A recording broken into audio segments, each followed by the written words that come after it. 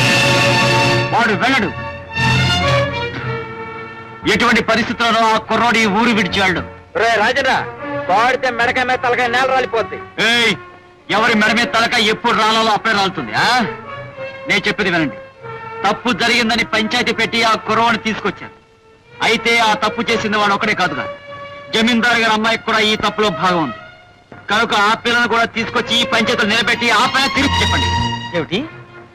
జమీందారు గారు అమ్మాయిని, మహత్తరమైన వంశానికి చెందిన అమ్మాయిని తీసుకొచ్చి నలుగురు మధ్యలో నిలబెట్టాలా? తప్పు చేసింది రాజైనా పేదైనా ఎవరైనా సరే పంచాయతీ మధ్యకు వచ్చి నుంచు తిరాలి. అదే న్యాయం. సరేనా బాయ్, నీ ఇష్టం వచ్చిందల్లా న్యాయం అంటుంటే ఊళ్ళో పద్ధతి కట్టుబాటు లేకుండా పోతుంది. రేపటి నుంచి కూలి మీద కొడుకొచ్చి రత్నందారి కూతుర్ని ప్రేమించాలంటాడు. ఊరంతా ప్రశ్నం అయిపోతుంది. కనుక అయ్యా, ఆలోచించడం ఊరుకోవడం మంచిది కాదు. వెంటనే శిక్ష అమలు జరపాల్సిందే. అమలు జరపవలసింది శిక్ష కాదు, పెళ్లి. రేపు ఉదయం సరిగ్గా 10 గంటలకు శివాలయం దగ్గర జమీందారు కూతురు మెడలో తాళి కట్టి వీడు పెళ్లి చేసుకుంటాడు. రేయ్, అదే జరిగితే ఈ నా కొడుకు మెడకాయ మీద తలకాయ ఎగిరి ఊరు మధ్య పడి ఉంటుందిరా. నీ అబ్బా, ఆ తలకాయ పట్టం కాదురా. నే చెప్పిన సమయానికి జమీందారు కూతురు మెడలో తాళి పడకపోతే తక్షణం ఆయన భార్య మెడలో తాళి తెగిపడుతుంది.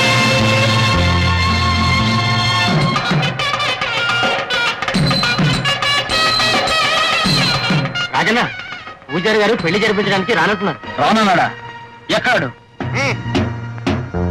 ఆ ఊళ్ళో మా మీదే ప్రతిజ్ఞలు చేస్తాడా? ప్రతిజ్ఞలు చేసి గెలుతాం అనుకుంటున్నాడా? చూస్తాం ఈ పెళ్లి ఎలా జరుగుతుందో. మేమేమని సెలవిచ్చాం? చూస్తాం ఈ పెళ్లి ఎలా జరుగుతుందో అని సెలవిచ్చారండి.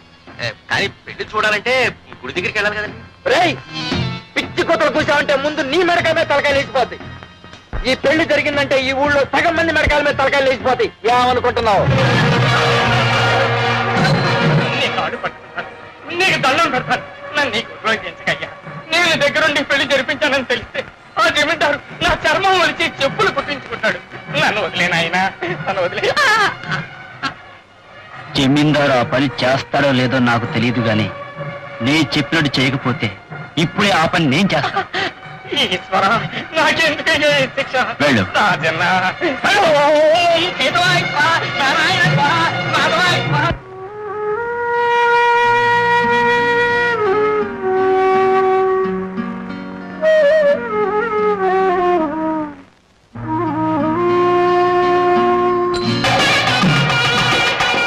ఆపండి, పెళ్లి కుదిరే రాలేదు. ఇంకే మేడ తాళాలు ఎందుకు? ఆపండి. వాయించడం ఆపారంటే నేను వచ్చి మిమ్మల్ని వాయిస్తాను.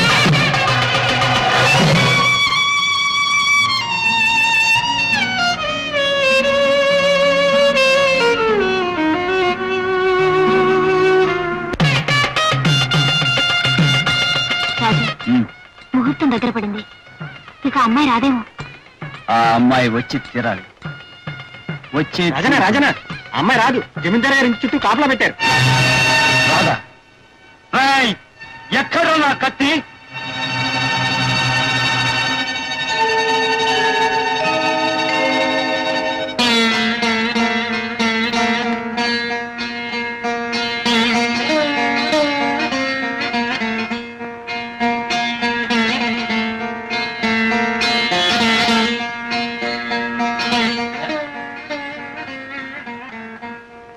పూజారి, పెళ్లి జరిపించు.